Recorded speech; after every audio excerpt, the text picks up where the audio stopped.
Okay, so our next topic is to turn our image into a pencil sketch.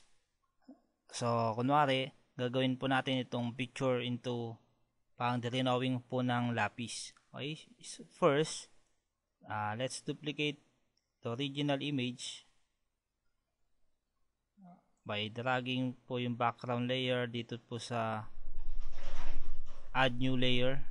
Okay, and tanggalin po natin yung kanyang kulay by image adjustment desaturate. So ganyan po yung pagtanggal po ng kulay ng isang colored na picture. Okay, so next, so yan, hindi pa po yung pencil drawing, no? So para makita po natin yung mga edges niya, yun yung mga drawings ng lapis. So let's duplicate again po yung desaturated image or yung layer. Okay, so this is the desaturated layer, and we set or invert po natin yung nasa top layer na desaturated image by using image adjustment and invert or control I.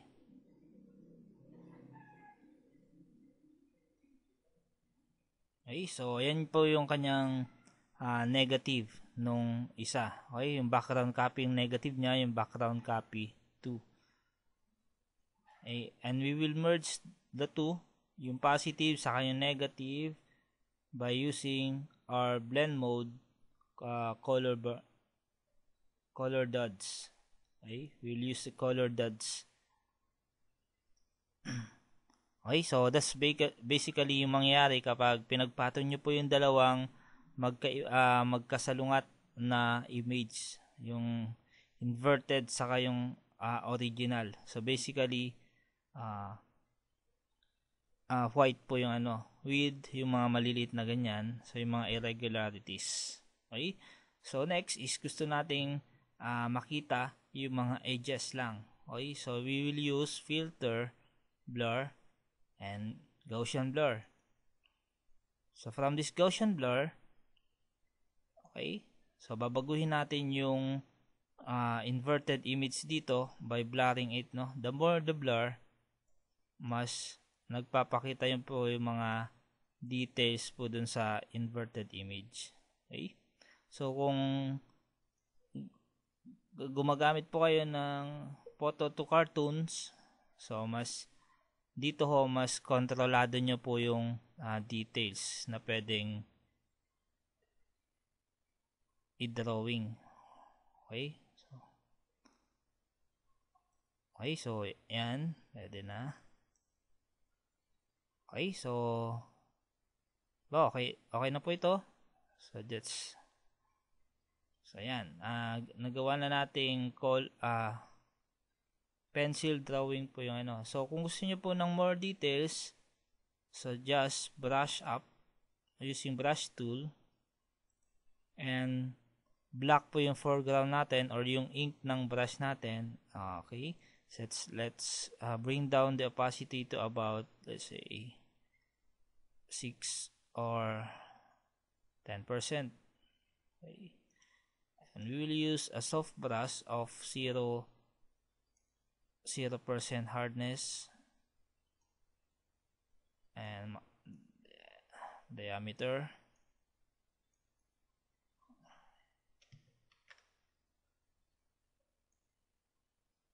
Masyadong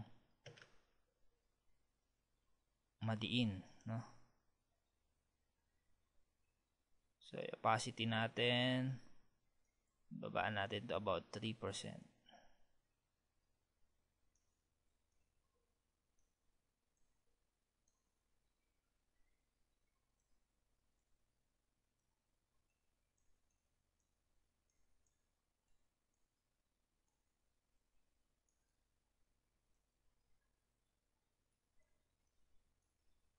So to get more detail, pwede nyo pinturahan po yung picture natin ng black, no? So ayusin nyo na lang yung opacity nung inyong brush. Ayan. Habang pinipunturahan po natin, lumalabas po yung ibang details or shading. Okay. To make it simple, pwedeng ganyan na lang, yung mga edges na lang yung mga idadrawing po natin. So, kung gusto po natin medyo rough po yung texture, kunwari po, dirinawing po natin yan sa isang paper na rough po yung surface. So, we will use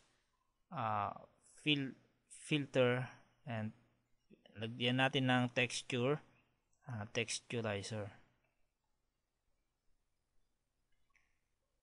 So, ito pong texturizer, let's bring down the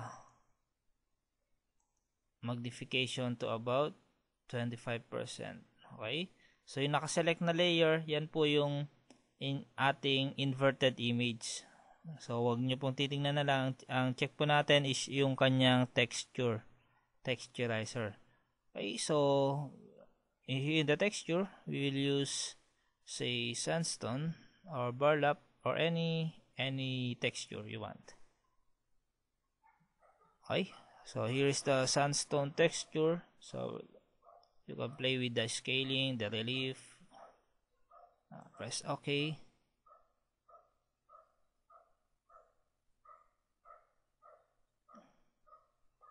Okay, let's check the final result and applying that texture.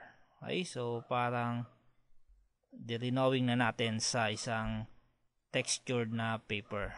Okay, so that's how to change or create a pencil sketch from our colored photograph.